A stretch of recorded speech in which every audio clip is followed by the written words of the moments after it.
بسم اللہ الرحمن الرحیم۔ السلام علیکم میرے عزیز ہم وطنوں، میں ہوں جمال ناصر جگنو۔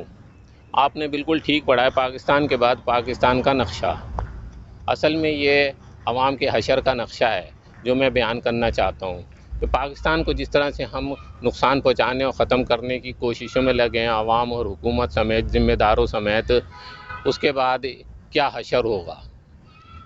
اور یہ بات آپ کے ساتھ چیلنج کے ساتھ ہو رہی ہے، آپ ہی کو چیلنج ہے، آپ کے حشر کی بات ہو رہی ہے، اور آپ نے اس میں بتانا ہے کہ مجھ سے کیا کمی رہ گئی ہے اور کیا غلطی ہوئی ہے۔ جو بھی غلطی ہوئی، کمی ہوئی آپ کا حشر بتانے میں، یہ بھی آپ ہی کا قصور ہوگا، کیونکہ آپ کو چیلنج ہے، آپ نے بتانا ہے کہ مجھ سے کیا کمی ہوئی۔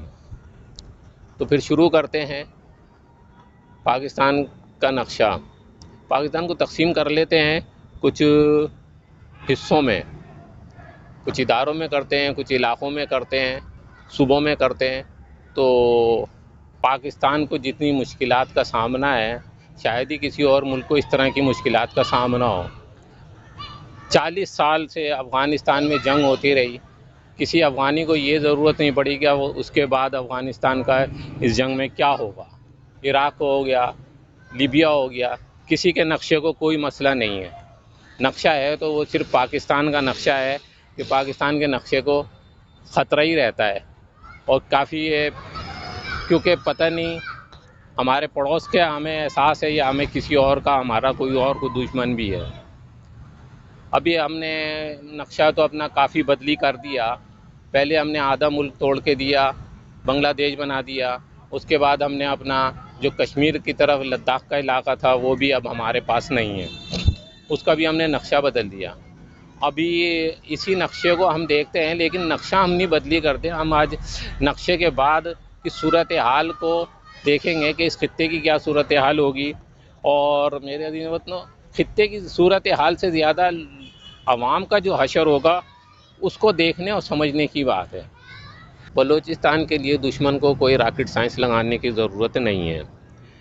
جس طرح کا بلوچستان کا ماحول ہے، بلوچستان قبائلی علاقوں میں تقسیم ہے اور سرداری نظام ہے، اور جن کے درمیان اختلافات بہت زیادہ ہیں۔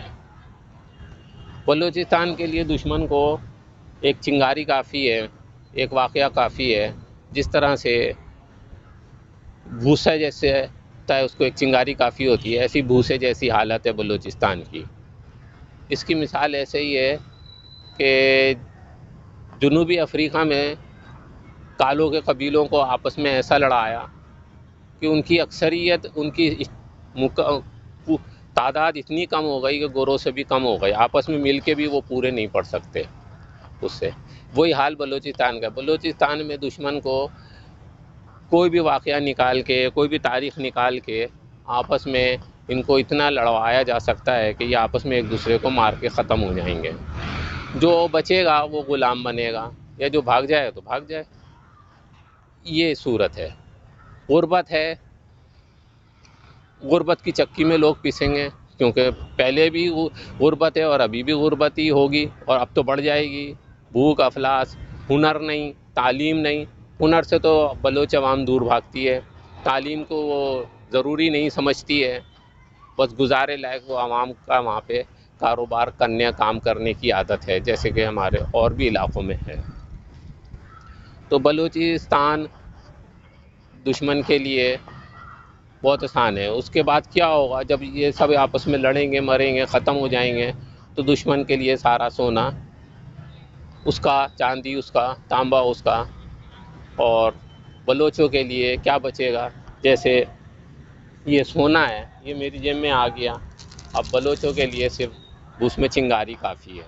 پاکستان کے ساتھ ہیں تو یہ زندہ ہیں، کچھ ان کی خیر خواہی ہے، کچھ داد رسی ہے بلوچ عوام کی، ورنہ تو کچھ بھی نہیں ہوگا۔ سندھ کی بات کرتے ہیں۔ سندھ اس وقت 2 حصوں میں تقسیم ہو چکا ہے۔ یہ پہلے جیسا اب سندھ نہیں ہے۔ سندھ شمالی اور سندھ جنوبی، سندھ دیہاتی اور سندھ شہری۔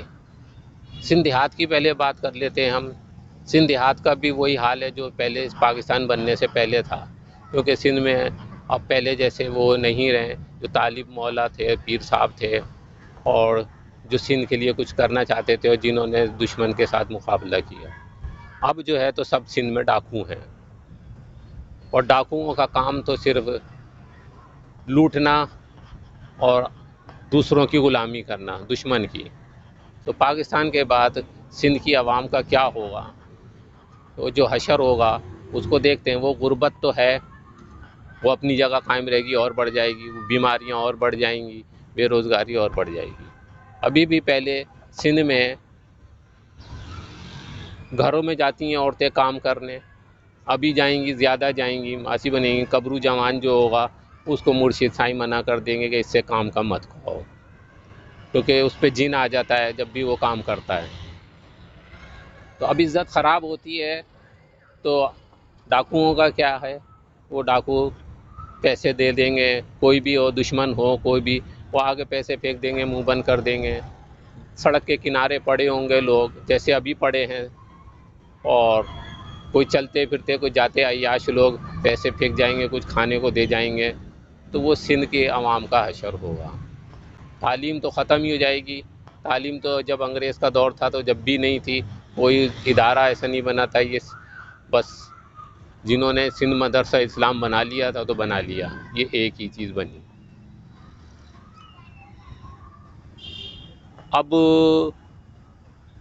ڈاکو دشمن کے لیے اس کے ایجنٹ بن کے اس کا کام کریں گے، اس کو بھرتے رہیں گے، عوام کو لوٹتے رہیں گے، اور اس سے زیادہ عوام کا جتنا بھی حشر بیان کیا جا سکتا ہے وہ کم ہے۔ کراچی پہ آ جاتے ہیں، جنوبی سندھ کے اوپر۔ کراچی میں بھی لٹیروں کا راج ہوگا۔ یہاں پہ کچھ برادریاں بھی ہیں جو پہلے سے دشمن کے لیے ایک سافٹ کارنر رہی ہیں۔ کراچی میں اور سندھ کے شہری علاقوں میں انہی برادریوں کو دشمن اپنے جگہ پہ رکھے گا تاکہ اس کو لوٹ کے کھانے میں آسانی ہو، تاکہ وہ اس کے ایجنٹ کا کردار ادا کرے۔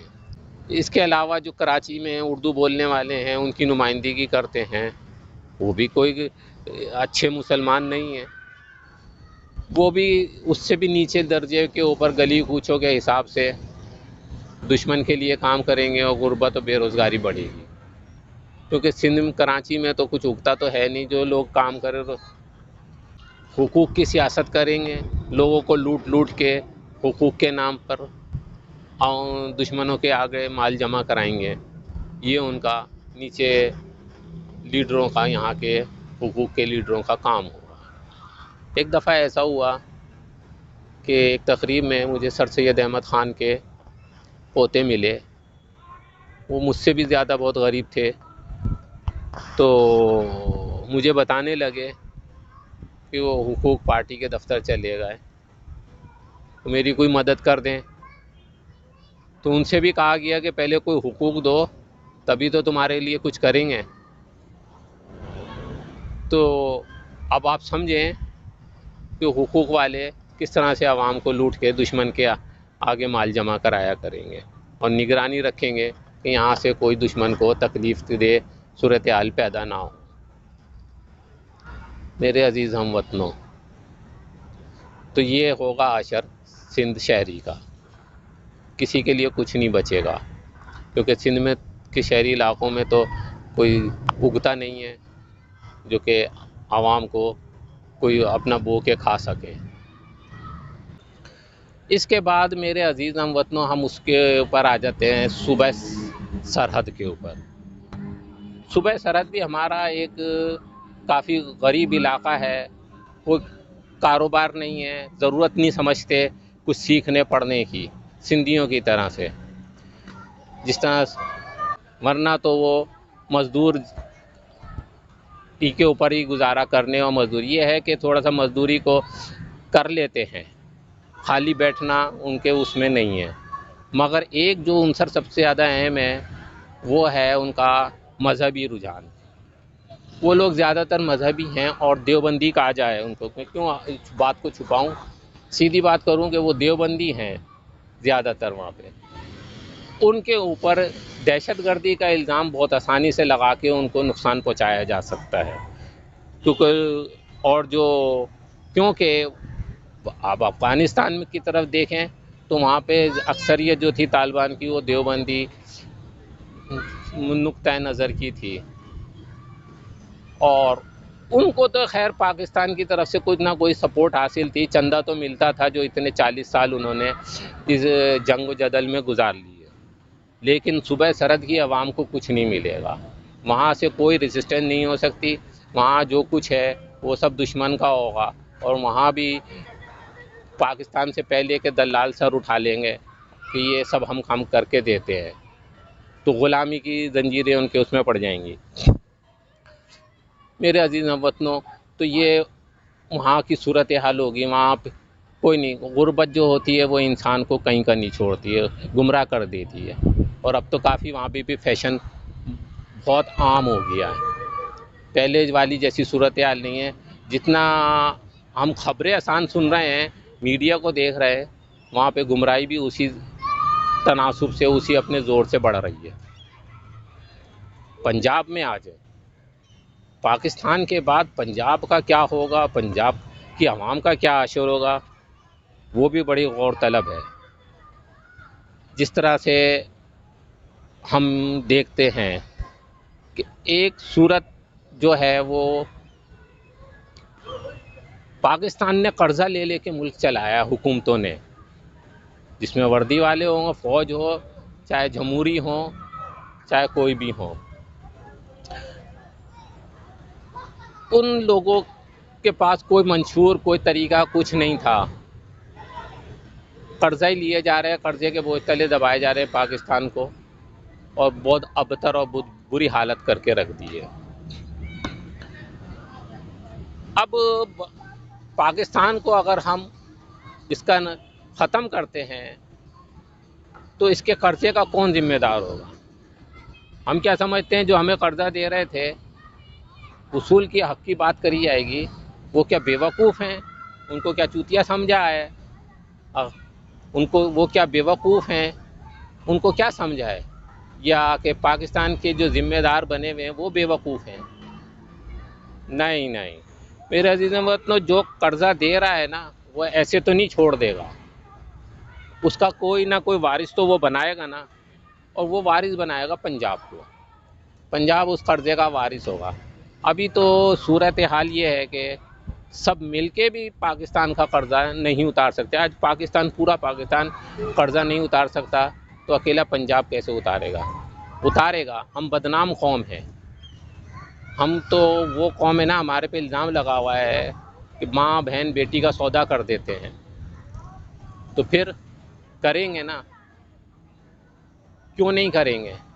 کروانے والے پہلے سے موجود ہیں، آپ کے سامنے ہے صورتحال کہ جب دشمن نے یہاں قبضہ کیا تھا اس خطے کے اوپر، بر صغیر پر، تو سندھ کے علاوہ سب سے پہلے، سب سے آسان اس کے لیے پنجاب پڑا تھا، پنجاب اس کے لیے کافی مددگار بھی ثابت رہا ہے، اور پنجاب کے جو لیڈر ہیں انہوں نے تو بڑے فخریہ انداز میں وہاں پہ وفاداری کے ثبوت فریم کر کے لگا رکھے ہیں، تو پنجاب کی عوام تو نہیں بچے گی۔ ابھی میں ایک خبر دیکھ رہا تھا کہ گدھا حلال ہے، جو غربت وہاں ہوگی تو گدھا تو حلال ہوگا میرے عزیزوں، گدھے کا باپ بھی حلال ہوگا، گدھے کا بچہ بھی حلال ہوگا، اور جو غربت اور بھوک افلاس وہاں ہوگی، پانی نہیں ہوگا، پیاس ہوگی، تو مرا ہوا گدھا بھی حلال ہوگا۔ اور کسی نے ایک خبر اور چلی ہوئی ہے کہ کوئی صاحب ہیں جیلوم کے، انہوں نے گائے کا پیشاب بھی حلال کر دیا ہے، تو پینے کو بھی مل جائے گا۔ اب مجھے نہیں پتہ، میں تو مولوی ہوں نہیں، یہ تو علماء کا کام ہے، علماء ثابت کریں گے۔ 10-12 سال کی عمر میں نے حدیثیں پڑھتا تھا، آج مجھے، اور صرف میں اس نظر سے پڑھتا تھا کہ میں نے اپنی زندگی کو کیسے کرنا ہے، اپنے آپ کو کیسے مسلمان بنانا ہے، کیسے مسلمان کی کیا پہچان ہوتی ہے، اور کس طرح سے مسلمان ہونا چاہیے، کس طرح کا مسلمان ہونا چاہیے۔ الحمدللہ، اللہ کا فضل ہے، اس کا شکر ہے، اس کا میں جتنا بھی شکر ادا کروں، میں نے اپنے آپ کو ویسا ہی مسلمان بنانے کی کوشش کی ہے۔ یہی وجہ تو ہے جو میں یہ کام کر رہا ہوں، اور جتنے پنجاب کے بڑے سے بڑے چودھری ہوں، لیڈر ہوں، سورما ہوں، کوئی بھی ہوں، یا سندھ کے ہوں، کہیں کے بھی ہوں، کوئی مائی کا لال نہیں ہے. سب کو چیلنج ہے، اور یہ آج کی ویڈیو بھی چیلنج ہے کہ کوئی مائی کا لال ہے جو میرے سامنے مقابلے پر ہو. کوئی اسٹار ہو، کوئی بغیر اسٹار ہو، کوئی نہیں مائی کا لال. تو جتنی خدمت میں نے اس ملک کی کی اور جو میں نے ملک کو مفاد پہنچایا ہے، وہ کوئی مائی کا لال نہیں پہنچا سکا. قدیر خان صاحب کا میں مقابلہ نہیں کرتا. اللہ بخشے، اللہ انہیں جنت نصیب کرے. اور جو پاکستان بنانے والے قائد اعظم کے ساتھی تھے، اللہ ان سب کو جنت نصیب کرے. ان کے بعد اس وقت میں ہوں جس نے پاکستان کی سب سے زیادہ، اس ملک کے سورماؤں سے زیادہ اس کی خدمت کی ہے. اس کا وفادار بنا ہوں. اس کے سلامتی کے لیے میں نے محنت کی ہے. پنجابی کی بات کر رہے ہیں تو پنجاب کا بہت برا حال ہوگا. لیڈر ہوں گے، غربت ہوگی، دریاؤں میں پانی نہ ہو، سب کچھ مسائل کا شکار ہوں گے. اور وہی مسئلہ ہے، عدلیہ سب جو ہوگی وہ تو سب جیسا کہا جائے گا ویسے فیصلے کر رہی ہوگی. سب جگہ کی، سندھ کی ہو، پنجاب کی ہو، سرحد کی ہو، کہیں کی بھی ہو. لیکن ایک صوبے سے ہٹ کر ایک پاور ہے جو پاکستان کی سلامتی جس کو سمجھا جاتا ہے، وہ ہے فوج. فوج ہماری کوئی کم نہیں ہے مال کھانے میں. قائد اعظم ہم نہیں تھے، مال جمع کرنے میں کم نہیں تھے. وہ بہت پہنچے ہوئے لوگ ہیں، ان پہ ہاتھ ڈالنا ذرا مشکل ہوتا ہے. تو وہ اس کو پاکستان کی سلامتی اور پاکستان کا جو ہے تو دفاع سمجھا جاتا ہے، اس لیے اس پر بات کم ہوتی ہے. لوگ کرتے نہیں ہیں، اگر کوئی کرے بھی منہ کھول دے تو اس کا پھر کام تمام کرنے کی کوشش کی جاتی ہے. لیکن آپ کو میرے عزیز ہم وطنوں معلوم ہو کہ جس طرح سے دہشت گردی کا ایک ڈرامہ بنایا تھا 9/11 کا، تو دشمن کافی اس میں اپنے منصوبے میں کامیاب رہا. ایسے ہی منصوبہ ہمارے پڑوس میں جو ہمارے کو تسلیم نہیں کیا، جبکہ ہم نے تو تحریری طور پہ، اعلانیہ طور پہ یہ ملک حاصل کیا تھا، لیکن ہمیں افسوس ہے کہ پڑوس میں سے طرف سے ہمیں تسلیم نہیں کیا گیا. جبکہ وہاں کی صورتحال تو یہ ہے کہ جب انگریز کو اپنے ملک میں لالے پڑے تو وہ یہاں سے کرسیاں چھوڑ کے چلے گا یہ کہہ کر کہ آپ اپنے افسران لگا لیں. وہ ہمیں تسلیم نہیں کرتے. بہرحال انہوں نے ایک ڈرامہ بنایا بمبئی کا انہوں نے ڈرامہ بنایا اجمل قصاب کا، اور پاکستان کے ساتھ اس وقت کوئی بھی نہیں تھا. بس یہ اللہ نے آپ کے اس بھائی کو، اس شہری کو، اس ملک کے توفیق دی کہ وہ حل پیش کرے کہ کیسے اس ملک کا دفاع کرنا ہے. وہ میں نے بتایا تو مجھے مشرف کی طرف سے 5,000 روپے انعام کے ملے. تو اس وقت کی صورتحال یہ تھی کہ فوج کی ٹانگیں کانپ رہی تھیں. کوئی دوست ملک بھی سب دور تھے، اور سب دنیا جو تھی وہ دشمن کے ساتھ مل چکی تھی. جب میں نے حل دیا تو سب پیچھے ہٹ گئے اور دشمن کا دف مر گیا. میرے بھائیوں، تو اگر ایسا نہیں ہوتا، دشمن اپنے مقصد میں کامیاب ہوتا، تو فوج کا کیا حشر ہوتا. اس نے تو یہ سوچا ہوا تھا کہ ہمارے جو سورما ہیں، بہادر سورما جو مورچوں پہ رہتے ہیں اور جی ایچ کیو میں بیٹھتے ہیں، اب وہ جی ایچ کیو میں آ کر اس وقت تو یہ فیض حمید اور دوسرے لوگ جو تھے مورچوں کے سالار تھے، مورچوں کے بہادر تھے، تو ان کی لاشیں جو تھی کشمیر کے درختوں پہ لٹک رہی ہوتی ہیں، اور کوئی مائی کا لال انہیں اتارنے والا نہیں ہوتا. ساری دنیا کے لیے عبرت کا نشان بنا دیا جاتا. تو یہ بھی ایک ہماری قوت ہے پاکستان کی سلامتی کی، جس کو میں نے بچایا. لیکن اگر آج اس پاکستان کو نقصان ہوتا ہے تو آج بھی وہ اسی کھاتے میں رکھے ہوئے ہیں کہ ان کا جو حشر کریں گے وہ ان کو کشمیر کے درختوں پہ لٹکا کے کریں گے اور ساری دنیا کو دکھائیں گے. اب چاہے جو بیٹھے ہوئے ہیں، جس وقت جی ایچ کیو میں ہیں، جو مورچوں پر ہے، یہ انہیں اچھی طرح پتہ ہے کہ آگے آتا ہے تو جمال آتا ہے. اور جمال کے ساتھ یہ کیا کرتے ہیں یہ انہیں بھی پتہ ہے کہ بس اب میں کیا بتاؤں کہ زندگی میں کتنی تکلیف ہے، ڈاکوؤں کو کوئی تکلیف نہیں ہے۔ یہ میرے بھائیوں، میرے عزیز ہم وطنوں، یہ صورتحال ہے کہ معیشت سے بھی ملک کو نقصان پہنچ رہا ہے۔ یہ تو میں نے پس منظر پیش کیا ہے کہ پاکستان کے بعد پاکستان کا کیا حال ہوگا، اس خطے کی کیا صورتحال ہوگی اور عوام کا کیا حشر ہوگا۔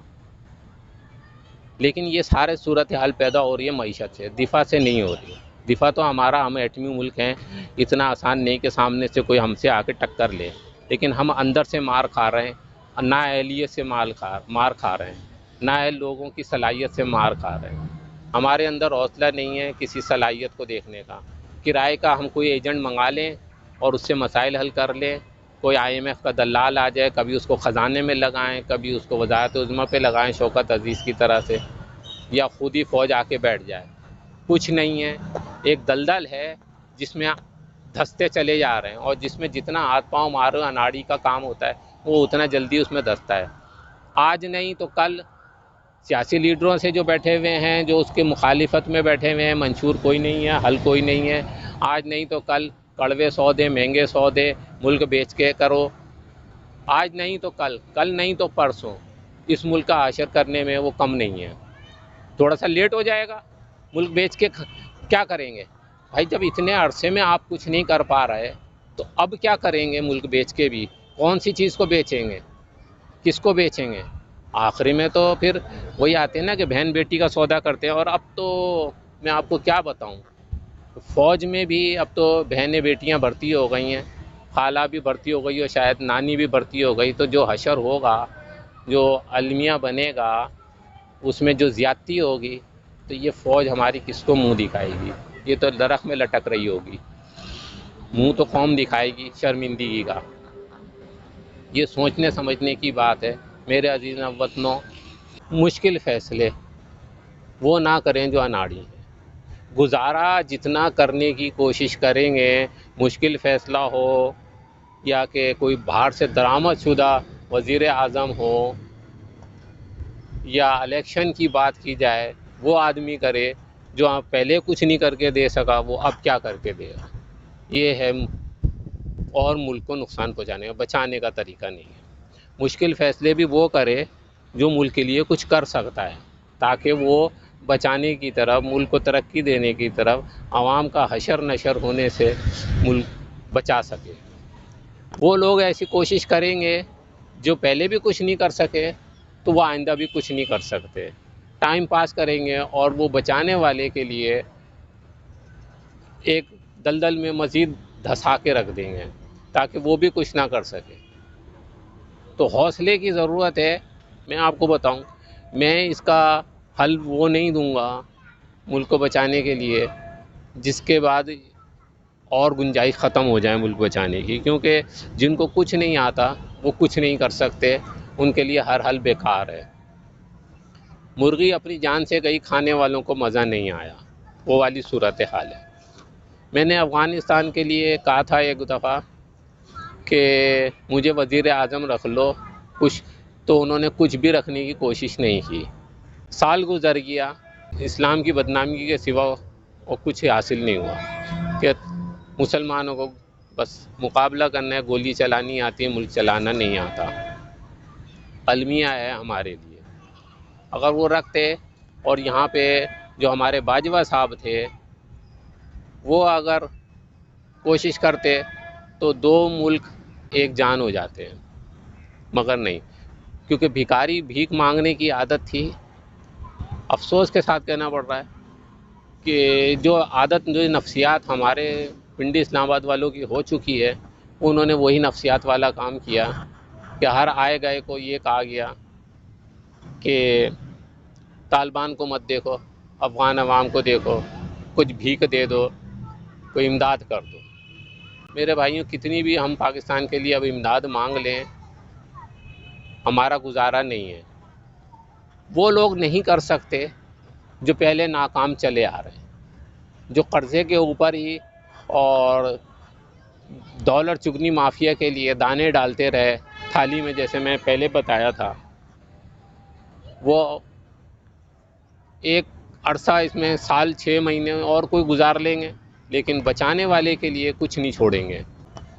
اس ویڈیو کے ساتھ کیا کر سکتے ہیں وہ آپ سمجھتے ہیں، کس طرح شیئر کرتے ہیں، کس طرح سے کیا کرتے ہیں۔ اگر آپ میں تھوڑی سی بھی محب وطنی ہو تو آپ اس کام کو کریں۔ میں نے تو یہ محب وطنی میں کیا ہے کام۔ السلام علیکم۔